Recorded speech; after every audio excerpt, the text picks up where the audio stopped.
Hello Ito po. si Sir Alfred po. Ay, Kapatid kuya niya po. Tol, kamusta Tol?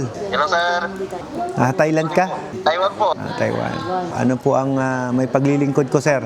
Napanood ko po kasi yung mga video nyo. Na-inspired ako. Mas maganda yung may sarili kang negosyo. Yan. Tama, sir. Tama po.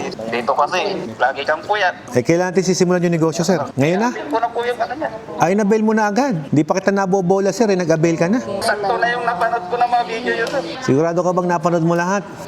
Yung ano lang, mga tatlo. Tatlo. Ay, tatlo lang pala eh. Umabot ka ba sa 9? Di po. Nako, sir. Wag na. Dahil magiging 9 yan pag kinausap mo ako, sir. May nakakuha na taga sa amin, sa Malasike. Meron. Pero, sir, wag mong isipin kung meron na or wala. Ang isipin mo, itatayo mo, sir. Mabilis pa na nilakad yung permit na, sir. Yung kumuha sa inyo. Mas maganda, sir, yung pinapahirapan ka ng konti para mas ma-enjoy mo, sir.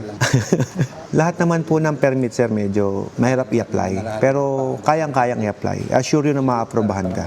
Alas nandiyan naman yung kapatid ko na. Oo, tol. Kung nang bahala, tol. Sabi niya. Ay, yung stress nito, sir, nasa application ng permit. Pero after nun, sir, para kami minahan ng ginto. Yun, tsaga-tsaga lang talaga. Hindi naman na yan eh, instant eh. Mentras pinaghirapan mo, sir, mas okay.